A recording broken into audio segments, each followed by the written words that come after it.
여러분, 땡땡은행에 떼인 돈이 4조라. 올 것이 오고 있다. 참 무서운 말이죠.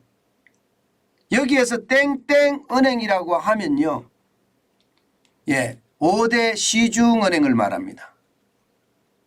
국민은행, 신한은행, 우리은행, 하나은행, 농협은행 말입니다. 이 5대 시중은행에 떼인 돈이 4조라. 이게 여러분 실제입니다.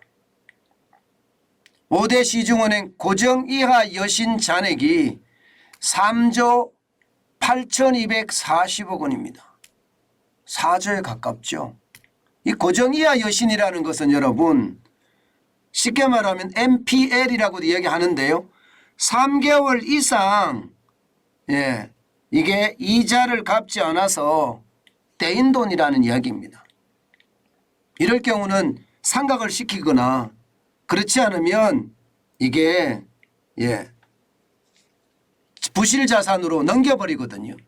그런데 그 돈이 무려 3조 8,240억 원이라고 하니까 사실 좀 충격적입니다. 금융감독원이 대손 충당금을 쌓아라. 그것도 말입니다. 지금의 3배까지 쌓아라. 했던 이야기가 이제 무슨 얘기인지 알겠습니다. 결국 말입니다. 금융감독원은 우리보다가 굉장히 많은 지표를 보고 있고요. 그 지표 속에서 말입니다. 충당금 쌓아라고 이야기한 것으로 해석이 됩니다. 그만큼 5대 시중은행의 상황이 열악하다는 겁니다. 여러분, 이거 한번 보세요. 2023년 3월 말 기준이거든요. 3조 8,240억 원이요. 이거 말입니다. 결코 적은 숫자가 아닙니다. 예를 들어서 하나은행의 당기순이익을 보면 3조 6,300억 원이거든요.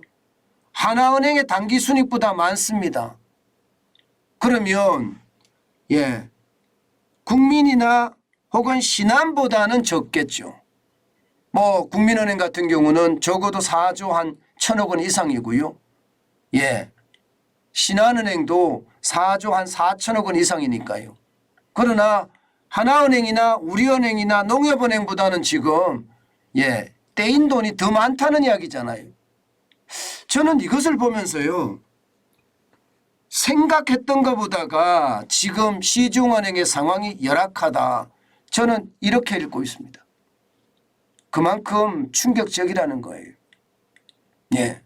여러분도 알다시피 신한이나 국민, 대한민국의 최대 은행이 실제로 자금을 굴릴 수 있는 것 얼마 정도 될까요? 일반적으로 말입니다. 지금 신한이나 국민 이러면 전체가 한 600조가 좀 넘을 겁니다. 630조, 640조 여기 사이를 왔다 갔다 할 겁니다. 그런데 실제로 돈을 돌릴 수 있는 돈은요, 이 중에서 말입니다. 많으면 100조예요. 많으면 100조. 적으면요, 이게 50조, 60조밖에 안 됩니다. 그러면 50조, 60조가 돌아가는 그 판에서 지금 고정이하 여신 잔액이 3조 8,240억 원이 된다는 건 결코 낮은 숫자가 아닙니다. 전체 은행을 예를 들면 5대 시중은행 전체 한다고 해도요, 실제 가용할 수 있는 이게 순환되는 돈이 얼마냐, 진짜 많다고 이야기했을 때 이게 여러분 300조를 넘지 않을 겁니다. 그러면 3조 8,240억 원은 굉장히 많은 돈입니다. 지금 이렇게 말입니다. 고정이하 여신의 잔액이 충격적이라는 이야기죠. 여기다가 말입니다. 5대 시중은행의 고정이하 여신 비율도 보면요, 결코 적지 않습니다. 국민은행은 0.23%고요. 신한은행은 0.28%입니다. 우리은행은 0.19%고요. 그 다음 우리은행이 좀 적죠. 하나은행은 0.23%입니다. 근데 농협은행은 0.39%입니다. 굉장히 높습니다. 물론 뭐 고정이하 여신 비율이 0점대니까 낮다 이렇게 이야기하지만 결코 이게 낮은 숫자가 아닙니다. 일반적으로 말입니다. 0.39 이러면 농협 정도가 되면 이게 굉장히 충격적인 숫자라고 이야기할 수가 있는 겁니다. 문제는 여기에서 끝나지 않습니다.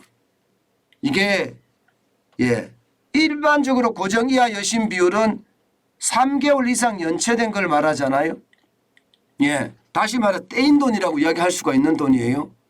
그러나 여기에 요주의 여신이라고 있습니다. 요주의 여신. 요주의 여신이라는 것은요.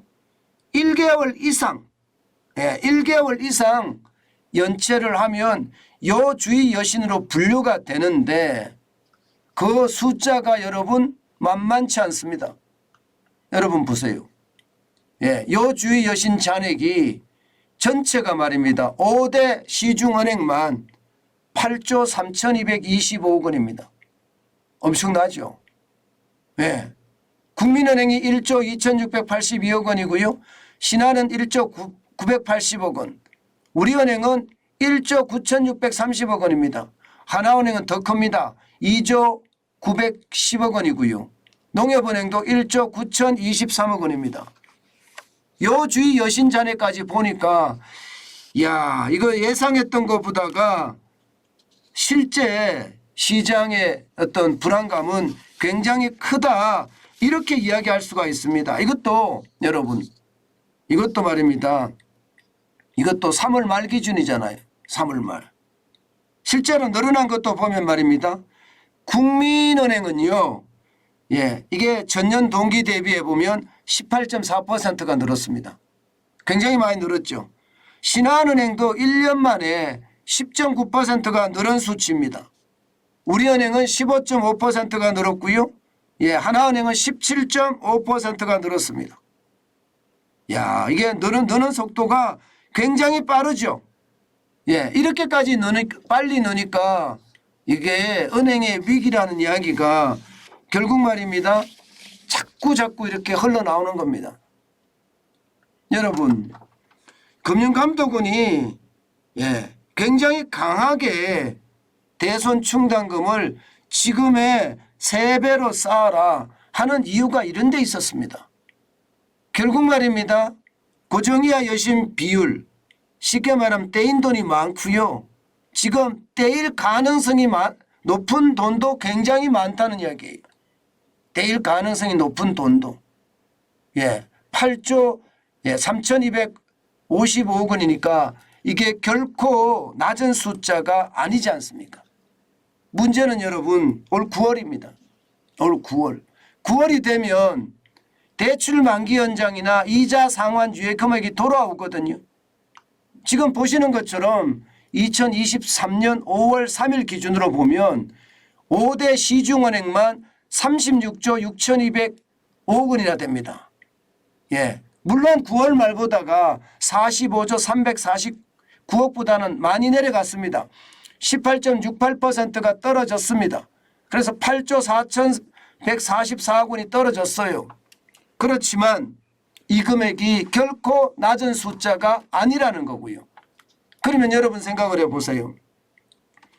고정이하 여신 비율, 여신의 잔액이 지금 4조 가까이 되는 데다가 여주의 여신이 8조 가까이 되는 데다가 여기에 5대 시중은행의 만기 연장이 36조 6,205억 원이 되면 이 금액이 상상을 넘어서겠죠.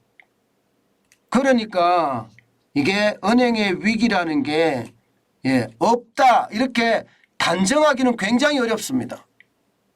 요즘 지표들이 나오는 것을 보면 저도 말입니다. 이게 부실폭탄이 터질까 굉장히 조마조마합니다. 지금 상태라면 지금 부실폭탄이 터질 가능성이 있습니다. 문제는요. 5대 시중은행이 아닙니다. 여기서 한 걸음 더 나아가야 됩니다. 5대 시중은행이 아니라 제2금융권까지 전체를 합쳤을 때는 여러분 저는 은행의 충격이 굉장히 크다고 생각합니다. 5대 시중은행이 이 정도면요. 전체 은행은 지금 현재까지 보기에는요. 대출 만기 연장만 133조 3천억 정도 될 거다 이렇게 예상을 합니다. 이게 9월 말까지 이제 대출 만기 연장이 종료가 되고요. 결국은 상환 유예가 된다는 이야기인데 이거 예상했던 것보다가 굉장히 충격이 될 수가 있습니다. 가게도 기업도 다 마찬가지입니다. 게다가 말입니다. 한계 기업이 늘어나는 것은요. 그 어느 때보다 충격적이다 이렇게 이야기하고 있고요.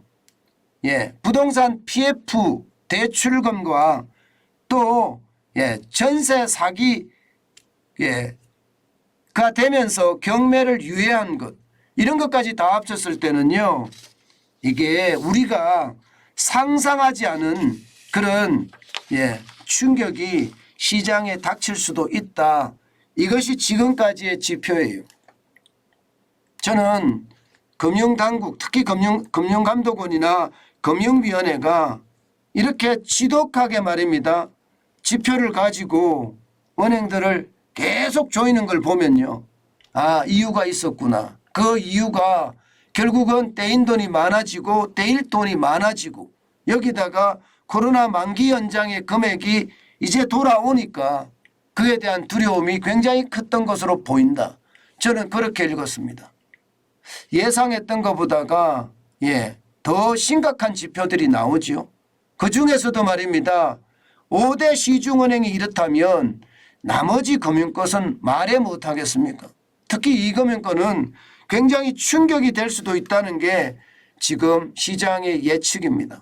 제가 여러분들에게 반드시 분산 예치를 해라. 자금은 한 곳에다가 넣어두는 것이 아니다. 그 말씀을 지금 계속 드리고 있습니다. 게다가 예금자 보호한도 금액이 5천만 원입니다. 이 5천만 원 안에는 이자가 포함이 되어 있습니다. 이자가 포함이 되어 있기 때문에 반드시 말입니다. 이자를 뺀 원금을 넣어두시는 게 좋습니다. 일반적으로 한 4,700만 원 정도가 일반적인 금액이라고 이야기합니다. 그러면 2금융권에도 그렇게 하고요. 1금융권은 반드시 분산 배치를 해야 됩니다. 분산 예치를 해야 돼요. 옛날처럼 나는 주거래은행이 좋아 이러면서 예를 들어서 하나은행에다가 다 집어넣는다. 저는 이것이 아니라고 봅니다. 요즘같이 말입니다. 은행이 하루 다르게 지표가 나쁜 지표가 쏟아지는 것을 보면 그만큼 말입니다. 충격의 어떤 강도가 커질 수 있다는 이야기입니다. 그 어느 때보다 여러분 진짜 조심하셔야 되는데요. 그 조심의 강도가 자꾸 높아진다는 것은 여러분 저는 마음 놓고 이게 은행에다가 돈을 넣어두는 것은 아니라고 보는 거예요. 그렇기 때문에 진짜 조심하셔야 된다는 거 다시 한번 말씀을 드립니다. 여러분 지금 지표가 나오는 게 여러분들도 느끼지만 요즘 은행에 대한 지표가 자주 나오죠. 저는 그게 더 위험하게 보는 겁니다. 그게 이게 지표가 자주 나온다는 것은요. 그만큼 지금 은행의 어떤 부실이 커지는 거고요. 그 부실이 자칫 잘못하면 금융 충격을 불러올 수도 있다. 이런 얘기가 되는 겁니다. 금융 충격을 불러올 수도 있다. 그래서 제가 여러분들에게 이게 지표가 자주 나오는 것에 대한 어떤 공포감이 있다. 그런 말씀을 제가 드렸습니다. 지표가 자주 나오면 그만큼 말입니다. 그 속에 위험성이 크다는 거고요. 해당 담당자들 입장에서는요. 이게 여러분 이게 분석에 대한 뭐랄까 위험에 대한 회피도 되는 거잖아요. 그래서 제가 늘 여러분들에게 지금 말씀을 드리고 있는 거고 이 말씀들이 저는 여러분들의 재산을 지키는데 일조를 했으면 좋겠습니다. 지금 같은 상황이라면 참 나쁘다. 그런 상황 다시 한번 말씀드립니다.